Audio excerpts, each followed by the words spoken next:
বিবি সারা বানু ডাক দিয়ে কয়, স্বামী তাঁবুর মধ্যে নাই কোনো পানি, একটু পানির ব্যবস্থা করেন স্বামী। এরে পানির সন্ধানে ছোট আজগারকে সঙ্গে লয়া গো। ও মুসলমান শোনে নাও। গেলেন কোথায়? মুসলমান ফরাত নদীর কিনারায়। এখানে যাইয়া হুসাইন রাদিয়াল্লাহু তাআলা দেখে হাজার সৈন্যরা, কারো হাতে তীর, কারো হাতে বন্দুক, কারো হাতে মুসলমান বর্শা, সবাই বসে আছে, একটু পানি দিবে না। হুসাইন রাদিয়াল্লাহু তাআলা ডাক দিয়ে বলে, ও ইয়াজিদের সৈন্যরা শোনো, অপরাধ যদি করে থাকি আমি করেছি, শিশু আজগরের জন্য একটু পানি দাও।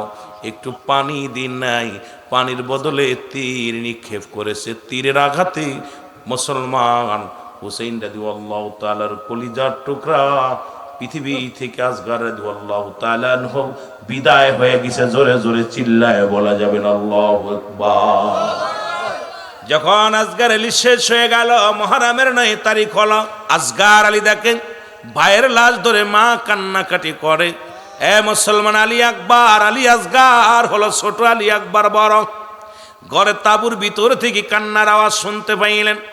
কান্নার আওয়াজ শুনিয়া আলী আকবর বাহির হয়ে আসলেন। আসিয়া ডাক দে কয়, মা তুমি কেন কান্দো? বলে, বাবারে কান্দি কেন? দেখ এই দুনিয়া থেকে ছোট ভাই বিদায় হয়ে গেছে। মায়ের বুকে সন্তানের লাশ কত বাড়ি, বাবার কাঁধে সন্তানের লাশ কত বাড়ি। এই দুনিয়ার মধ্যে যে বাবা তার সন্তানের লাশ কাঁধে নিছে রে, সেই জানে পৃথিবীর মধ্যে সন্তানের লাশ কত বাড়ি। হুসাইন রাদিয়াল্লাহু তাআলা সন্তানের লাশটা কাঁধে নিয়ে চিৎকার মারিয়া, মুহাম্মাদান নবীজি, সত্য ইসলামের জন্য এসেছিলাম কালেমার দাওয়াত নিয়া। এই দাওয়াত আমি দিতে যাইয়া আমার কলিজার টুকরা হারায়া ফেলেছি। দুঃখ নাই, দুঃখ নাই, তবু যেন এই জাতির মধ্যে আমি কালেমার দাওয়াত প্রচার করতে পারি। জোরে বলেন মারহাবা।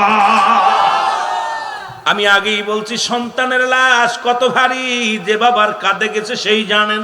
মা দুঃখিনী মা যদি সন্তানের লাশ দেখে, আর এই রকম লাশ যার কলিজাটা বাইর হয়ে গেছে, জিহ্বা বাইর হয়ে গেছে, রক্ত মাখা ছোট মাসুম বাচ্চার দেহখানা যদি কোনো মা দেখে, এই মা কি কোনোদিন সহ্য করতে পারে? দুঃখিনী মা চিৎকার মেরেও বলেছিল, আ মুহাম্মাদান, নানাজি তোমার উম্মতের জন্য আমার আজগারে কুরবানি দিয়ে দিলাম, তবু যেন কালেমার দাওয়াত না দিয়া কুফা নগর থেকে বাড়ির দিকে না ফিরি। জোরে বলেন না সুবহানাল্লাহ।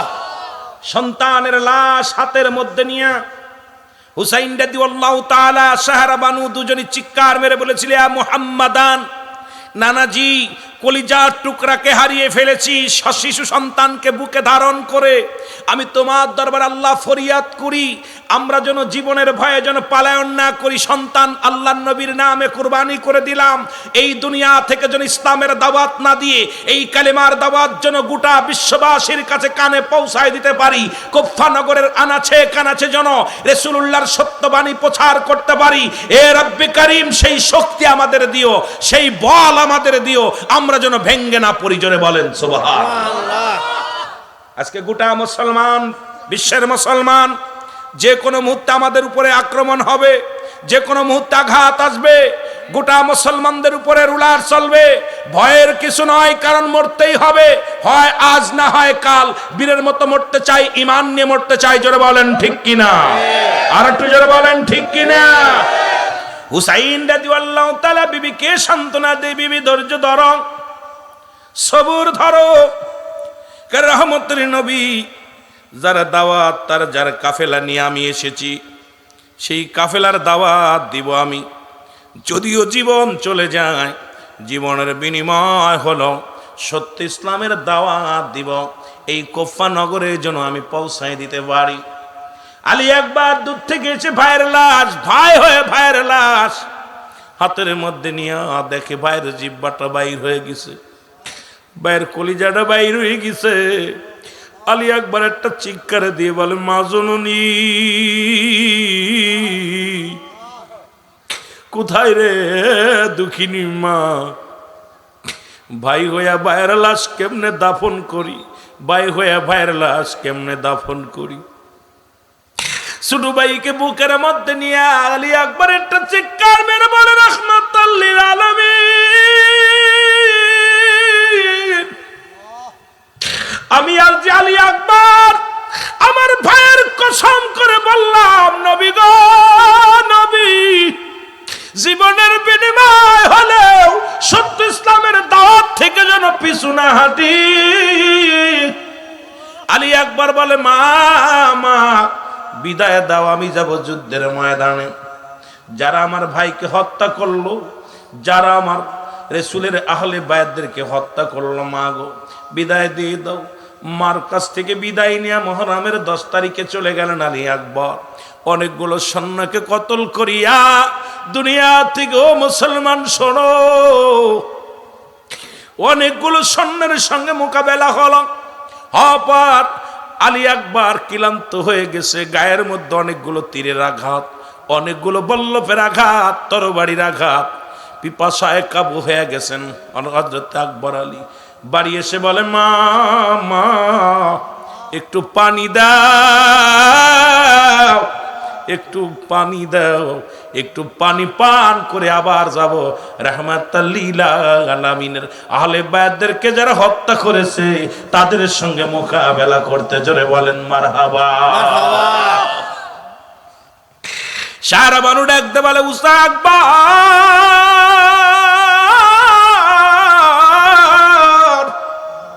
পানি যদি দিতে পারতাম, আরে তোর ভাইয়ের লাশ কি দেখা লাগতো? আমি জনম দুঃখিনী মা, জনম দুঃখিনী মা, সন্তানারে বড় পাগলিনী হয়ে গেছি রে। আমি মা যদি পানি দিতে পারতাম, কলিজার টুকরা সন্তানের মরা দেহ দেখা লাগতো না। আকবর মায়ের পায়ে কসম করিয়া মাকে সালাম করিয়া রওনা হয়ে গেলেন যুদ্ধের ময়দানে। এ মুসলমান অনেকগুলো সৈন্যকে কতল করিয়া দুনিয়া থেকে আলী আকবর চির বিদায় হয়ে গেছে। হুসাইন খবর পাইল, হুসাইন রে তোমার বড় পুত্র নাই। আলী আকবর দুনিয়া থেকে বিদায় নিছে। হুসাইন একটা চিৎকার মেরে বলে, ইয়া মুহাম্মাদান নানাজি,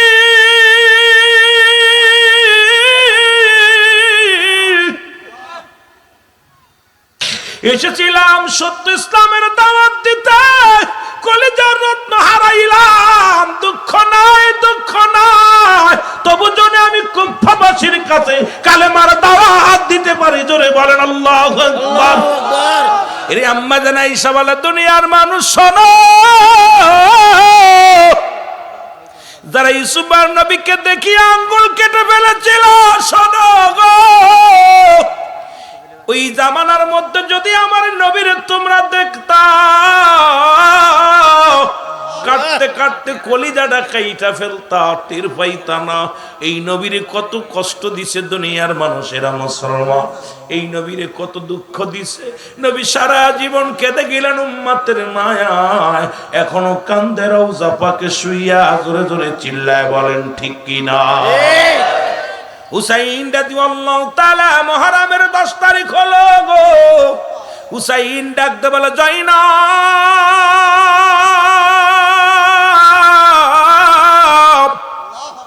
জয়নাব রে, আর বসে থাকা যায় না, কারণ কলিজার টুকরাগুলো হারাইলাম। এসেছিলাম কালেমার দাওয়াত দেওয়ার জন্যে, আমরা রক্তপাত ঘটাইতে আসি নাই, আমরা হাঙ্গামা করতে আসি নাই, এসেছিলাম রাহমাতুল লিল আলামিনের মেসেজটা পৌঁছায় দেওয়ার জন্যে। জয়নাব রে, আর আমার বেঁচে থেকে লাভ কি? সত্য ইসলামের দাওয়াত যদি দিতে না পারি, সত্য কালেমার দাওয়াত যদি প্রচার না করতে পারি রে জয়নাব, আমি রাসূলুল্লাহর কাছে কি জবাব দিব, আল্লাহর কাছে কি জবাব দিব? জয়নাব রে, আয় আয়, দেরি করিস না, আমি যাব যুদ্ধের ময়দানে রাসূলুল্লাহর উম্মতের দাওয়াত দেওয়ার জন্য। দাওয়াত দিতে আসিয়া যদি জীবনের মায়া করি রে যায় না, আমি রাসূলুল্লাহর কাছে জবাব দিতে পারবো না। আমিও যাব যুদ্ধের ময়দানে, হয় জীবন দিব না হয় কালেমা পৌঁছায় দিব। জোরে জোরে বলেন মারহাবা। হুসাইন ডাকতে বলে, যাই না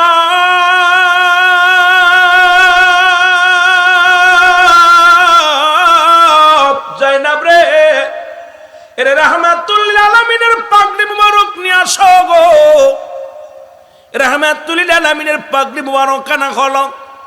হুসাইন রাদিয়াল্লাহু তাআলা হাতের মধ্যে পাগড়ি খানা নিলেন। পাগড়ি খানা নিয়ে ডাকতে বলে, নানাজি, নানা গো, আপনার পাগড়ি মুবারক আমি হুসাইন মাথার মধ্যে লাগাইলাম। জীবনের ভয়ে যেন ময়দান থেকে পলায়ন না করি, কাফের মুশরিকদের ভয়ে যেন পলায়ন না করি, জীবন দিয়ে হলেও যেন তোমার ইসলামকে আমি টিকিয়ে রাখতে পারি। আজকে সেই ইসলামটাকে নিয়ে, সেই সুন্নি ইসলামটাকে নিয়ে বাতিলেরা কত ষড়যন্ত্রে লিপ্ত হয়েছে গো। ও যুবক, দেলের কান্না লাগা শোনো গো। দাড়ি টুপি দেইখা জুব্বা দেইখা বুইলা যেও না, ওই বিষাক্ত সবল তারা মারতে চায় মুসলমানদের মধ্যে। আরে হুসাইন ইসলামের মধ্যে সবল মারার জন্য উঠে পড়ে লাগছে তারা। কারণ আমাদের এই রাসূলের, আমার নবীর প্রেম তারা নষ্ট করতে চায়, আহলে বায়াতের শান মানের উপরে আঘাত করে। আর মুসলমান আউলিয়া ইকরামের উপরে মুসলমান তারা শান মানের উপরে আঘাত করে। আসলে তারা মুসলমান নয়, তারা মুনাফিক।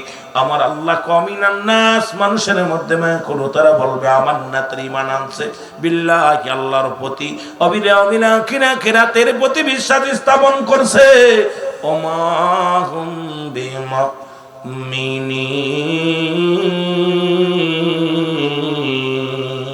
আল্লাহ ডাকতে বলে, হাবিব,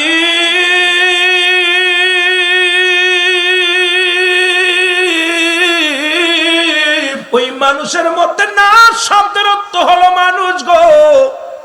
ওই মানুষের ভিতরে মুনাফিক আছে রে। এই মুনাফিকরা ইসলামটার 12 বাজাইছে, দাড়ি টুপি জুব্বা লাগাইয়া নবীর বিরোধিতা করেছে। আজু দাড়ি টুপি জুব্বা লাগাইয়া মঞ্চে বইয়া বইয়া নবীর বিরুদ্ধে কথা কয়, নবীর শানের উপরে আঘাত করে, আমার নবীর আহলে বায়াতের উপরে কথা কয়, নবীর বিবিগণদের নিয়ে কটূক্ত করে। আসলে এরা মুসলমান নয়, মুসলমানের লিবাস লাগাইছে। এই জন্য আল্লাহ কমিনান নাস, মানুষের মধ্যে মায়া করলো, তারা বলবে আমার না তার ঈমান আনছে। ওই ঈমান চোরেরা ঈমান আনতে পারে না। কোন ব্যক্তি যখন ঈমান আনবে আমার নবীর উপরে কটাক্ষ করতে পারে না। ঈমানদার কোনদিন আমার নবীর গালি দিতে পারে না। ঈমানদার নবীর আহলে বায়াতদেরকে কটাক্ষ করতে পারে না। ঈমানদার কোনদিন আমার নবীর নিয়ে গালি দিতে পারে না। ঈমানদার কোনদিন আহলে বায়াতকে কষ্ট দিতে পারে না। ঈমানদার কোনদিন, ও মুসলমান শোনো, ঈমানদার কোনদিন নবীর বিবিদেরকে নিয়ে সমালোচনা করতে পারে না। ওরা আবু জেহেলের মতো দাড়ি টুপি লাগাইয়া ইসলামটাকে 12টা বাজাইতে চায়। জোরে জোরে বলেন ঠিক কিনা? একটা হলো ঈমান, একটা হলো আমল। আমল হলো নামাজ পড়ছেন, রোজা রাখছেন, এটার নাম আমল। যাকাত দিছেন, এটার নাম আমল। ঈমান হলো নবী রাহমাতাল লিল আলামিন। সুবহানাল্লাহ বলেন। কারণ মুসলমান ব্যক্তির জীবনের অমূল্য সম্পদের নাম হলো রূহ, আর মানব জীবনের অমূল্য সম্পদের নাম হলো ঈমান। রূহবিহীন যেমন বডির মূল্য নাই, আসেনি? নাই। দেখতে শুনতে বালা, হাত আছে, পা আছে, চোখ আছে, ভিতর থেকে রুহটা বাইর হয়ে গেছে, এই বডিটার কোনো মূল্য নাই, আসেনি? নাই। এই বডিটার কোনো মূল্য নাই। কিন্তু একটা হাত নাই, পা নাই, চোখ নাই, ভিতরে রুহু আছে, বডিটার দাম আছে। কতক্ষণ দাম আছে? কতক্ষণ না কেন? দেখবেন 3 মাস, 6 মাস, 10 বছর পর্যন্ত আব্বা মা বিছনায় পড়ে আছে, তাকে মাটি দেওয়া হয় না, দাফন করা হয় না। কেন করা হয় না? অনেক মানুষ বিছনায় পড়ে পছন্দ লেগেছে, তারপরেও তারে জানাজা পড়া হয় না, কাফন দেওয়া হয় না, দাপন করা হয় না।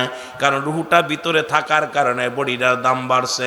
এই জন্য ব্যক্তির জীবনের অমূল্য সম্পদের নাম হলো রুহু, আর মানব জীবনের অমূল্য সম্পদের নাম হলো ঈমান। ঈমানবিহীন কোনো আমলের দাম নাই। এখন একটা হলো ঈমান, একটা হলো আমল। ওই শুহাদায়ে কারবালা থেকে ঈমান আমল বুঝতে হবে। এটা থেকে আমার মুসলমান, আমি সব দিকে খেয়াল করার জন্য চেষ্টা করব, আপনাদেরকে বলার জন্য। একটা হলো ঈমান, একটা হলো আমল। ও মুসলমান, আমল হলো নামাজ পড়ছেন এটার নাম আমল, নামাজ পড়ছেন এটার নাম আমল। মুসলমান যাকাত দিছেন এটার নাম আমল, তসবিহ পড়েছেন এটার নাম আমল, মুসলমান হজ করেছে এটার নাম আমল। এখন আমল পাইলেন, ঈমানের দরকার। ঈমান হলো নবী মুহাম্মদুর রাসূলুল্লাহ সাল্লাল্লাহু আলাইহি ওয়াসাল্লাম। এখন এই চট্টগ্রামের জমিনেও আছে এক দলের ভিতরে ঈমান আছে, আমল নাই। কথা কন না, কথা কন না। ওই মুসলমান আবার এক দলের ভিতরে দেখছি আমলে ভরপুর, তাদের ভিতরে ঈমান নাই। এই হাটাজারির জমিনে এক দল আছে, বাবা বললে কষ্ট পাবেন না, এরা দেখবেন আমলে ভরপুর, আমল ছাড়তে রাজি নাই, কিন্তু ঈমানে ঘাটতি আছে। জোরে বলেন ঠিক কিনা? এই জন্য সুন্নিয়াতের মধ্যে দুটি আছে, আগে নবীরে ঢুকাইছে, ঈমান আনছে আগে, তারপরে আমল। এই জন্য আমরা সুন্নিরা গর্ব করি, আমার ঈমান আমল দুটি আছে। জোরে বলেন ঠিক কিনা? কর্মের মধ্যে নবী, ধ্যানের মধ্যে নবী, গমের মধ্যে নবী, খাবারের মধ্যে নবী। ঠিক কিনা? ঠিক কিনা? কারণ আমরা নবীরে শুধু লিপসন ভালোবাসা, মুখে ভালোবাসি না, অন্তর থেকে ভালোবাসি। নবীর জন্য জীবন দিতে রাজি আছি। জোরে বলেন ঠিক কিনা? নবীর জন্য মরতে রাজি, বাঁচতে রাজি। জোরে বলেন ঠিক কিনা? এর যেমন হুসাইন রাদিয়াল্লাহু তাআলা সপরিবারে রাসূলুল্লাহর মহব্বতে জীবন দিয়া গেছে, আমরাও দিতে চাই। আজকের এই জমিন থেকে মুসলমান শোনো, এই হাজামপাড়া মুসলমান এই জমিনের ভিতরে থেকে, চট্টগ্রামের জমিন থেকে রাসূলুল্লাহর মহব্বত অন্তরে ধারণ করে আমরাও জীবন দিতে রাজি। জোরে বলেন ঠিক কিনা? হৃদয় থেকে রাসূল তোমায় ভালোবেসেছি, বলেন হৃদয় থেকে তোমার প্রেমের মালায় আমরা গলায় পড়েছি, বলেন নবীর প্রেমের মালায় আমরা গলায় পড়েছি। হৃদয় থেকে রাসূল তোমায় ভালোবেসেছি, আরো জোরে, হৃদয় থেকে রাসূল তোমায় ভালোবেসেছি। তুমি নবী মদিনাতে, আমরা কান্দি চট্টগ্রামে, বলেন তুমি নবী মদিনাতে, আমরা কান্দি চট্টগ্রামে। ওরে ভালোবাসা এমনই হয় বুঝেছি মোরে, বলো ভালোবাসা এমনই হয় বুঝেছি মোরে। হৃদয় থেকে রাসূল তোমায় ভালোবেসে, জোরে বলেন না, হৃদয় থেকে রাসূল তোমায় ভালোবেসে। তোমার প্রেমের মালায় আমরা গলায় পড়েছি, বলেন আপনার প্রেমের মালায় আমরা গলায় পড়েছি। হৃদয় থেকে রাসূল তোমায় ভালোবেসেছি, বলো হৃদয় থেকে রাসূল তোমায় ভালোবেসেছি। মুনাফিকদের মুখের ভাষা, ওরে মুনাফিকদের মুখের ভাষা, নবী আমার মতো ভাবে তারা, বলো মুনাফিকের মুখের ভাষা, নবী আমার মতো ভাবে তারা। ওরে ইমানদারে বলে নবী, ইমানদারে, ওরে ইমানদারে বলে নবী, নবী আমার জান, বলো ইমানদারে বলে নবী, নবী আমার জান। হৃদয় থেকে রাসূল তোমায় ভালোবেসেছি, বলেন হৃদয় থেকে রাসূল তোমায় ভালোবেসেছি। এই জন্য সুন্নিদের মারো, কাটো, যা করো, দুঃখ নাই, নবীকে আমাদের ভিতর থেকে পার্থক্য করা সম্ভব নয়। আমার নবীর জন্য জীবন দিতে রাজি, আমার নবীর জন্য জান দিতে রাজি, আমার নবীর জন্য বাঁচতে রাজি, আমার নবীর জন্য মরতে রাজি, নবীকে ভালোবেসে জীবন দিতে রাজি আছেন কে কে? একদে বলে যায় না,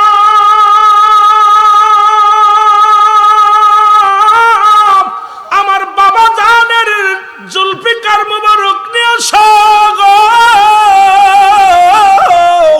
শ্রী খুদা হযরত আলীর জুলফিকার মুবারক যায়নাব হাতের মধ্যে এনে দিলেন। হুসাইন রাদিয়াল্লাহু তাআলা তরবারি হাতের মধ্যে দিয়ে চোখের পানি ছেড়ে বলে, বাবাজি রাহমাতুল লিল আলামিনের পাগড়ি আমার মাথায়,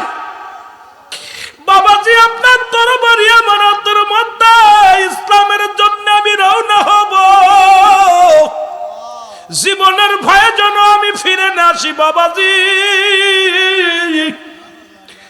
তোমার হুসাইনের জন্য নানুর কদমে একটু নালিশ জানায়া দিও।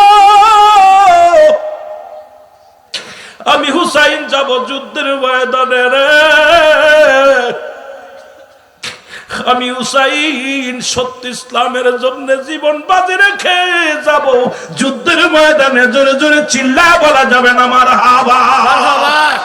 জাইনাব রে দুরুতায় জাইনাব, আমির হামজার বল্লভ খানা নিয়ে আসো। চাচা আমির হামজার বল্লভ খানা আনা হলো। জাইনাব বল্লভ খানা নিয়ে দিলেন যখন হাতের মধ্যে, হুসাইন রাদিয়াল্লাহু তাআলা একটা চিৎকার মেরে বলে, নানাজি এক হাতে আমার বাবার তরবারি, এক হাতে আমার বল্লভ, আমির হামজার বল্লভ খানা নিয়ে যাব যুদ্ধের ময়দানে। মাথায় রাসূলুল্লাহর পাগড়ি মোবারক, আমি ছুটলাম যুদ্ধের ময়দানে, জীবন বাজি রেখে রওনা হয়ে গেলাম।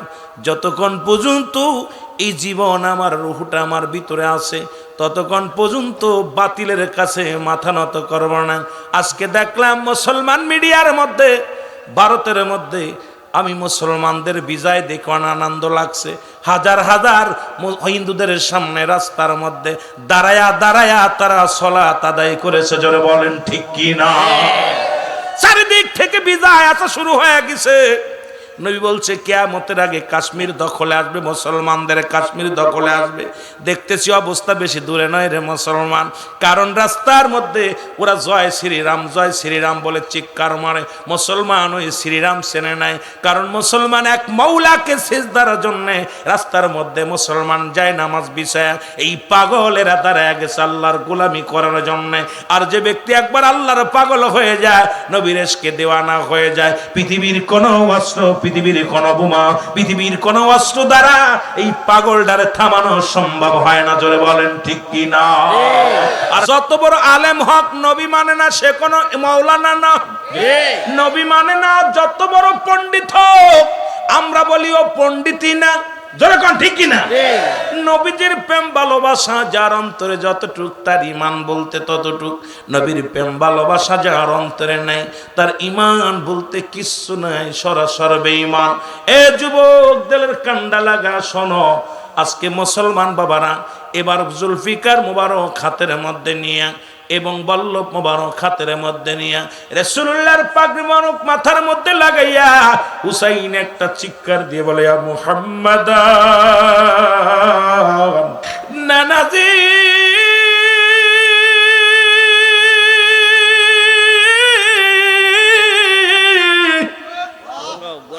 আমি তোমার হুসাইন রওনা হয়ে গেলাম। এ মুসলমান গভীর মনোযোগ, যাবার আগে বলে যাই, জয়নাব ও জয়নাব, আমার জয়নাল বড় ছোট, আমি আমার রাসূলুল্লাহর জন্য রেখে গেলাম। আমার জয়নাল অসুস্থ, জয়নালের গায়ে জ্বর, প্রচন্ড জ্বর। আমার জয়নালকে রেখে দিলাম, যদি বেঁচে থাকে রাসূলুল্লাহর ইসলামের দাওয়াত দিবে। আমি চলে যাই, যুদ্ধের ময়দানে যাব। জয়নাল ভিতর থেকে লাফতে এসে বলে, আমি যাব যুদ্ধের ময়দানে যাব গো। হুসাইন ডাকতে বলে, জয়নাল রে না না, তুমি ছোট্ট মানুষ, তুমি যেতে পারবা না, তোমাকে রেখে গেলাম। আমার নবী রাহমাতুল লিল আলামিনের উম্মতের জন্য, দাওয়াতের জন্য রেখে গেলাম। আল্লাহ। হুসাইন ডাকতে বলে, জয়নাব যাবার আগে দুইটা উপদেশ দিয়ে যাব। এক নাম্বার উপদেশ হলো ওরা আমাকে মেরে ফেলবে, আমাকে ক্ষত বিক্ষত করবে, আমার লাশটাকে অনেক অনেক কষ্ট দিবে, লাশকে অনেক নির্যাতন করবে। রে জয়নাব রে, পৃথিবীর মধ্যে আমাকে মেরে ফেলবে ওরা, পৃথিবীর মধ্যে আমাদের জন্য কারুর কাছে বিচার চাবি না, আমাদের বিচারের জন্য কোনো রাজা দরবারে যাবি না, কোনো মন্ত্রীর দরবারে যাবি না।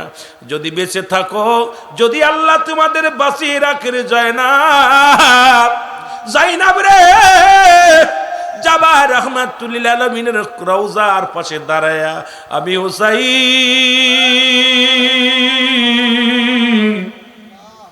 আমি হুসাইনের নালিশটা পৌঁছায় দিবি। আমি সালাম দিয়ে গেলাম আমার নানাজির রে জয়নাব, আমার নানার রওজার পাশে দাঁড়ায়া আমি হুসাইনের নালিশ গুলো জানায়া দিবি। আমার ভাইরা, আমার বন্ধুরা, আমার জয়নাব রে, আমাকে মারিয়া ওরা ক্ষত বিক্ষত করে ফেলবে, আমার সকিনারে আমার লাশের পাশে যাইতে দিবি না। আমার এই ক্ষত বিক্ষত লাশ দেখে আমার সকিনা সহ্য করতে পারবে না। একটা দাবি তোর কাছে করে যাই জয়নাব, ও জয়নাব, আমার সকিনারে আমার লাশের পাশে যাইতে দিবি না। জোরে জোরে চিল্লায়া বলা যাবে না আল্লাহু আকবার। নবী মুহাম্মদ আপনি পারে রাখেন দারো,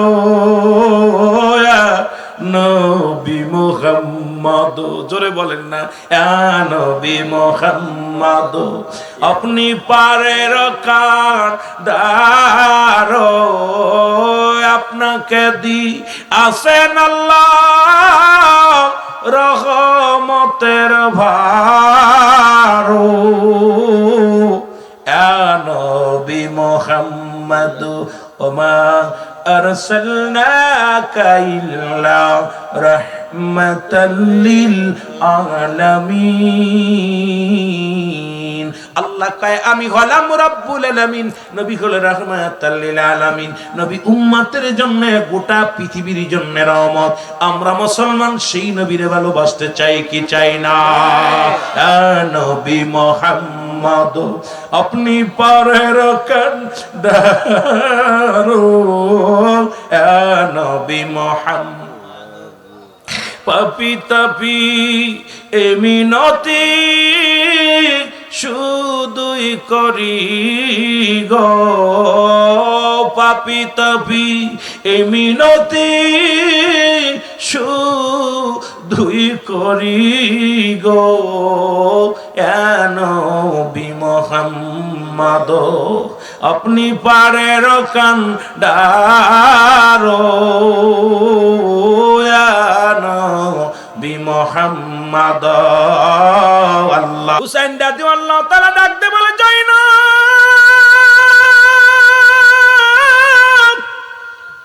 বিদায়ের সময় তোমাকে বলে গেলাম পৃথিবীর কারুর কাছে আমাদের জন্য বিচারের দাবি নিয়ে যাবি না রে।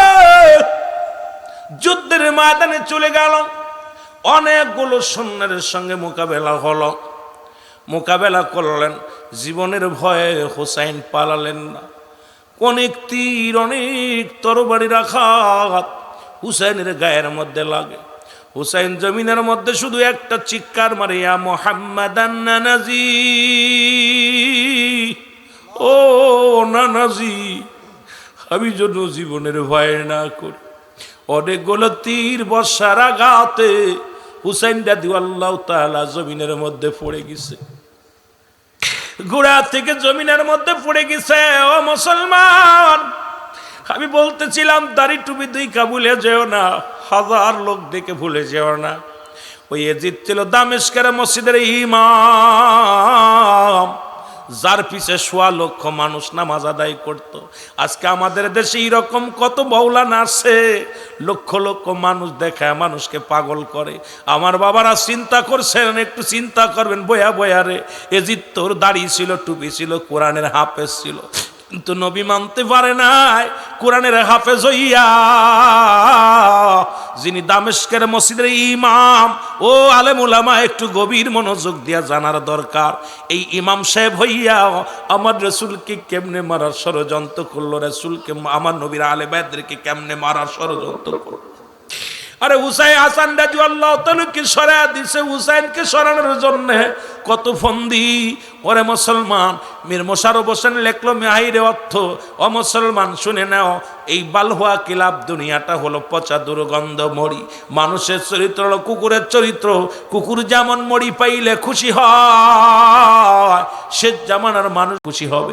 আজকে ক্ষমতার লোভে তোমরা কত কি করো রে বাবা বুঝি, কিন্তু সুন্নি জামাত ক্ষমতা লোভী নয়। সুন্নি জামাত হলো নবীর নবীর প্রেমিক। জোরে বলেন ঠিক কিনা? সুন্নিরা চায় না রাজত্ব, সুন্নিরা চায় না বাড়ি, সুন্নিরা চায় না গাড়ি, সুন্নিরা চায় শুধু নবীর প্রেমের বাহাদুরি। আরে নবী যার ভিতরে নাই, ও মুসলমান, এই সুন্নি জামাত, এ মুসলমান, এই চট্টগ্রামের জমিন। আমি বারবার একটা কথা স্মরণ করে দিয়ে যাই, এইটা ভালো মনে রাখবেন। আমির হুল আমিন সিদ্দিকী বলে যায়, আপনারা মনে রাখবেন। নবী বলছে, আমি দেখতেছি অচিরে পূর্বাঞ্চল থেকে একদল জামাত বাইর হবে, এদের জবানে থাকবে নারায়ে রিসালাত ইয়া রাসূলুল্লাহ, এদের জবানে থাকবে নারায়ে তাকবীর আল্লাহু আকবার। এই দড়ি দিতে দিতে আমি নবীর রওজা পর্যন্ত আগমন করবে। আরে মুসলমান শুনে নাও, আমি মিরপিরাইটা মাহফিলের মধ্যে আপনাদের জানায়া দিয়ে যায়, এরে মুসলিম মক্কা মদিনার পরে মুসলিম কান্ট্রি একমাত্র বাংলাদেশ। বাংলাদেশের পরে আর কোনো মুসলিম কান্ট্রি নাই।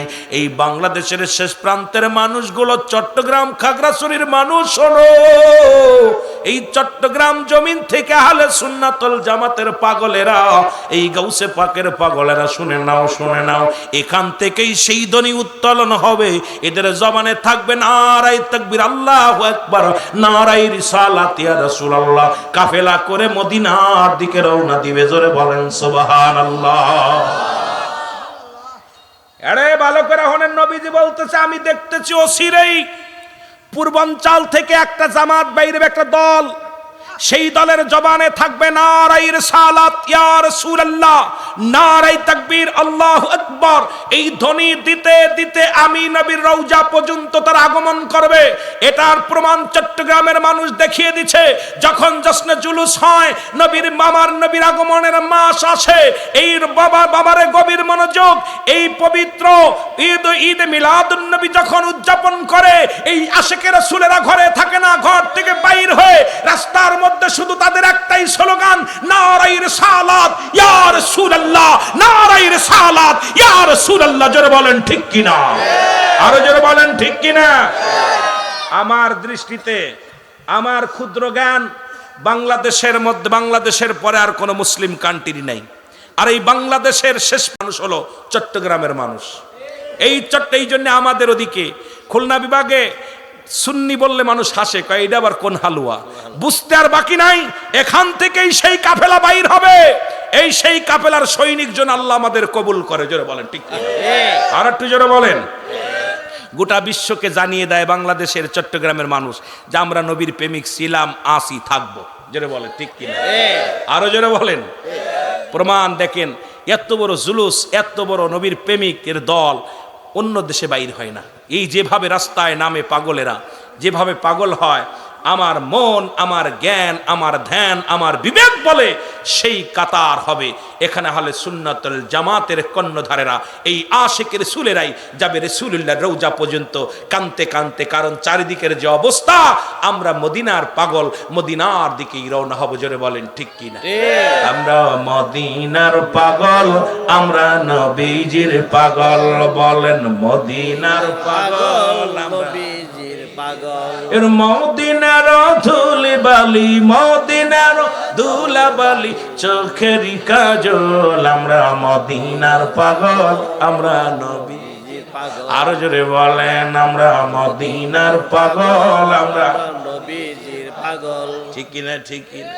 এর মদিনার ধুলাবালি, মদিনার ধুলাবালি, চোখের কাজল, মদিনার পাগল, আমরা মদিনার পাগল। বলেন নবীজির পাগল, আমরা মদিনার পাগল। আমার ভাইয়েরা, আমার বন্ধুরা, আমার বলতেছিলাম, এজিদ ছিল দামেস্কের মসজিদের ইমাম, যার পিছে ১৬ লক্ষ মানুষ কাতার বন্দী হয়ে নামাজ আদায় করত। এই বড়া পড়া কি করলো? আমার নবীর আহলে বায়াতদেরকে হত্যা করলো, আমার নবীর আহলে বায়াতদেরকে কষ্ট দিল।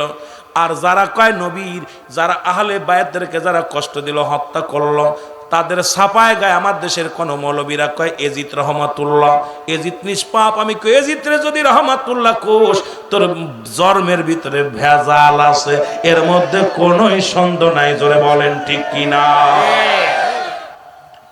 আমার ওই অঞ্চলের কিছু পীর সাহেব কয় এজিদের কোনো দোষ ছিল না, এজিদ নামাজ পড়তো। এর এজিদের কি গুণ ছিল শোনেন।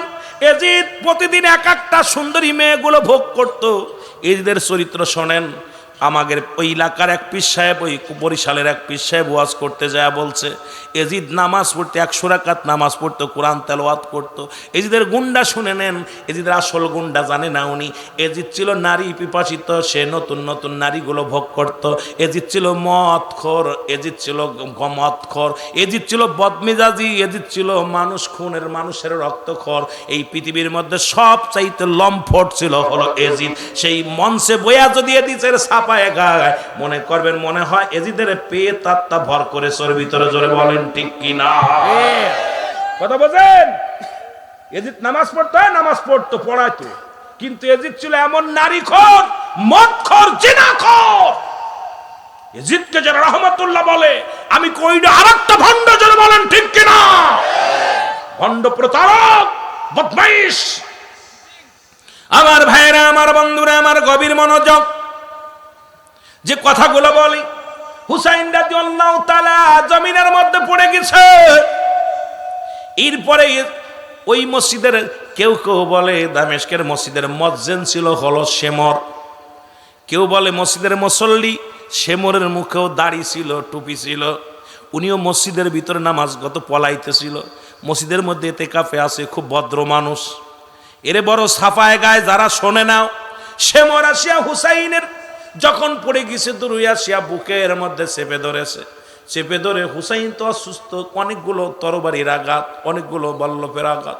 হুসাইন রাদিয়াল্লাহু তাআলা ডাক দেখায়, শেমর রে, ও নিষ্ঠুর শেমর, একটু ছেড়ে দে, ছেড়ে দে, আর পারি না, একটু ছেড়ে দে। শেমর সারে নয়, শেমর হুসাইন রাদিয়াল্লাহু তাআলাকে বুকের মধ্যে চেপে ধরে বল্লভ দিয়া বুকের মধ্যে খুসাইতে লাগছে। বল্লভ হাতের মধ্যে নিয়ে জোরে জোরে খোসা লাগায়া দেয়। হুসাইন রাদিয়াল্লাহু তাআলা ডাক দিয়ে বলে, শেমর,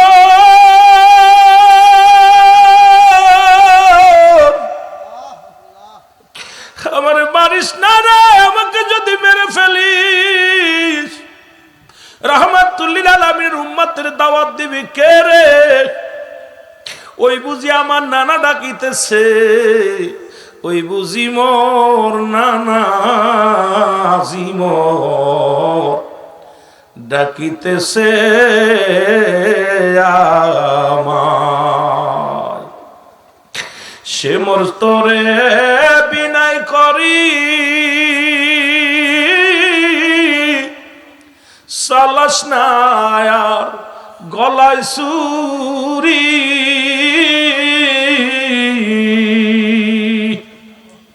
সে মোর তোরে বিনাই করি সালাস না আর গলায় সুরি। ওই বুঝি রে নানা জিমর ডাকিতেছে আমার। ওই বুঝি রে নানা জিমর ডাকিতেছে আমায়। মহব্বতে বলেন, ওই বুঝি রে নানা জিমর ডাকিতেছে। সে মোর তরে বিনাই করি সালাস না আর গলায় সুরি। আরে কেমনে কাঁদিতেছে দেখ আমারি নানা। ওই বুঝি রে নানা জিমর ডাকিতেছে আমায়। এ সময় কত মানুষ জেলখানায়, কত মানুষ হাসপাতালে, কত মানুষ মৃত্যু শয্যায় সজ্জিত। রব্বুল আলামিন আপনাকে আমাকে জেলখানায় নেন নাই, হাসপাতালে নেন নাই, সুন্দর পরিবেশ রিয়াজুল জান্নাহ বেহেশতের বাগানে আসার মতো বসার মতো সুযোগ দান করল। উচ্চ কণ্ঠে আওয়াজ দিয়ে চিল্লায় বলেন আলহামদুলিল্লাহ।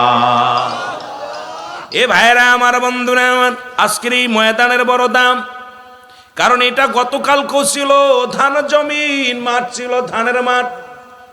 আজকের ময়দানটা হলো রিয়াজুল জান্নাহ বেহেশতের বাগান, আগে হলো বেহেশত, তারপর হলো বাগান। কারণ এই পৃথিবীর মধ্যে যত ফলের বিনিময়ে গাছের পরিচয়, যত গাছ, আম গাছ, জাম গাছ, কাঁঠাল গাছ, যত ফল লাগে তারপরে গাছের নাম বলা হয়। এই জন্য আজকে রিয়াজুল জান্নাহ বেহেশতের বাগান, আগে হলো বেহেশত, তারপর হলো বাগান। এই মদিনার মাটু মাটি, বাংলাদেশের মাটু মাটি, মদিনার মাটি গায়ে লাগলে গোনা ঝরে যায়, বাংলাদেশের মাটি গায়ে লাগলে চুলকানি রোগ হয়। মুসলমান শোন, মদিনার বুকে পাথরের মধ্যে চুমা দিনে, এই পাথরের কত দাম, চুমা দিলে গোনা মাফ হয়ে যায়। বাংলাদেশের এই চট্টগ্রামের পাথরে যদি চুমা দেওয়া হয় প্রস্রাবের গন্ধ পাওয়া যায়। সুতরাং ওই পাথর আর এই পাথর সমান নয়, রাত আর দিন পার্থক্য। গতকালকে যে ময়দান ছিল শুধু ধানের জমিন, মাঠ ছিল, যেটা আপনারা কি বলেন ধানের জমি ছিল, আজকে কিন্তু এটা ধানের জমি নয়, এই জমিটার নাম হলো রিয়াজুল জান্নাহ বেহেশতের বাগান। এই বেহেশত বাগান এত দাম, এত শান, শুধু কোরআন হাদিসের খাতিরে জোরে জোরে চিল্লায় বলেন মারহাবা। আর এই জান্নাতের বাগানে যখন বান্দা রওনা দিয়ে দিছে, ও দুনিয়ার মুসলমান,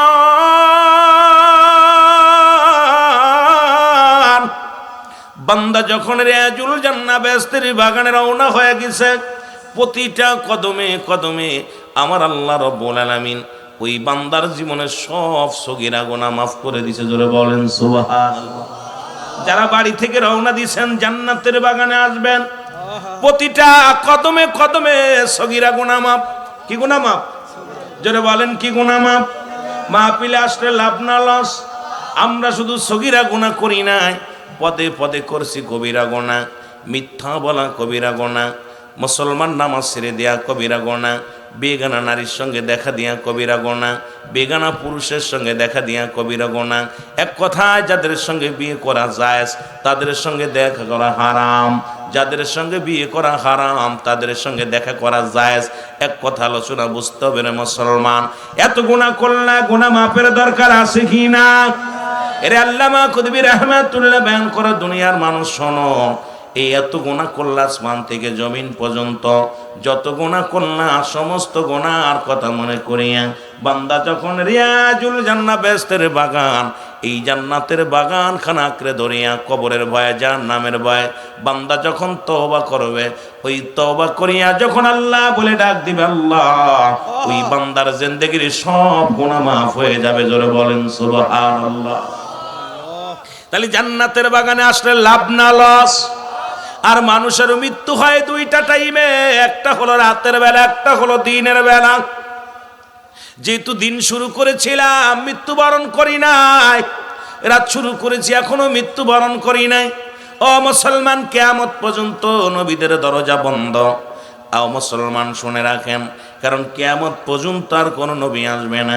কিয়ামত পর্যন্ত তওবার দরজা খোলা, আর তওবাকারীকে আল্লাহ ভালোবাসে। এই জন্য রাতের শুরু থেকেই আমি আপনাদেরকে আবারও তওবা করাইয়া দিই। সবাই তওবা করি, যদি রাত্রে মরণ হয়ে যায় আল্লাহ যেন তওবাকারীর কাতারে আমাদের শামিল করে দেয়। জোরে বলেন আমিন। এখন যদি আপনার মরণ হয়ে যায় আর তওবা যদি একবার কবুল হয়ে যায়, আপনার জীবন বড় ধন্য। কারণ মাহফিলে আসবো গুনাহ মাফের জন্যে, মাহফিলে আসবো কিছু নেওয়ার জন্যে। আল্লাহ রাব্বুল আলামিন আমাদের সবাইকে যেন মাফ করে দেয়, কবুল করে নেন। আল্লাহ গো, আমরা পাপী, আমরা গুনাহগার, আল্লাহ আমাদের সকলের গুনাহগুলো তুমি মাফ করে দাও। জোরে বলেন আমিন। নবী লাগবে কবরে, নবী লাগবে মিজানে, নবী লাগবে ফুলসিরাতে গো। নবী বিনে কোনো বান্ধব নাই, নবী বিনে কোনো উপায় নাই, কোনো দরদি নাই। এই নবীজির ভালোবাসা চাই কি চাই না? এই নবীজির সঙ্গে প্রেম করতে চাই কি চাই না? মুসলমান শোনে না, আল হাসান আল হুসাইন জান্নাতি দুটি ফুটন্ত গোলাপ। ও যুবক বন্ধুরা শোনো গো, যুবকদের জান্নাতের সরদার। যুবক বয়সে 18 বছরের যুবক আর 16 বছরের যুবতী হবে জান্নাতি। আর এই জান্নাতের সরদারিনী হবে মুসলমান শোনো, মহিলাদের সরদারিনী হবে খাতুনে জান্নাত মা ফাতেমা তুজোরা। যুবকদের জান্নাতের সরদার হবে আল হাসান আল হুসাইন। তামাম মাকলুকাতের তামাম উম্মতের কান্ডারি, সবার জান্নাতের সরদার হবে রাহমাতাল লিল আলামিন। এই কারবালা থেকে আমাদের 1 নাম্বার শিক্ষণীয় হলো নবীর প্রতি ভালোবাসা। জোরে বলেন ঠিক কিনা? ত্যাগ স্বীকার করা। কি ত্যাগ? সেটা হলো জীবন বাজি রেখে কালেমার জন্য জীবন দিয়া গেল তারা, সত্য ইসলামের জন্য। বোঝা লাগবে রে মুসলমান, তারা জীবনের মায়া করে ফিরে আসেন নাই, তারা জীবন দিয়া গেছে রাসূলুল্লাহর মহব্বতে। জোরে বলেন ঠিক কিনা? তারা পড়েছিল লা ইলাহা ইল্লাল্লাহু মুহাম্মাদুর রাসূলুল্লাহ। জোরে জোরে চিল্লায়া বলা যাবে না সুবহানাল্লাহ। এই কালেমা শুধু আমার নবীর নয়, আদম নবী থেকে শুরু করে গো, ওরে আদম আলাইহিস সালাম বলে লা ইলাহা ইল্লাল্লাহ, ইব্রাহিম বলে লা ইলাহা ইল্লাল্লাহ, ঈসা বলে লা ইলাহা ইল্লাল্লাহ, মূসা বলে লা ইলাহা ইল্লাল্লাহ, আমার নবী বলে লা ইলাহা ইল্লাল্লাহ। সুবহানাল্লাহ। নাই কোন মাবুদ এক আল্লাহ ছাড়া। আল হাসান আল হুসাইন জীবন দিয়া গেছে গো। ও মুসলমান শোনো, এ বাবারা আমার গভীর মনোযোগ। 72 জন জীবন দেয়া গেল হুসাইনের সঙ্গে। তারাও ছিল ওই কালেমা পড়েছিল লা ইলাহা ইল্লাল্লাহ, নাই কোনো ইলাহ এক আল্লাহ ছাড়া। আর আল্লাহকে পার এক ঠিকানা, একমাত্র মাধ্যম হলো নবী মুহাম্মদুর রাসূলুল্লাহ সাল্লাল্লাহু আলাইহি ওয়াসাল্লাম। জোরে জোরে চিল্লায়া বলা যাবে না সুবহানাল্লাহ।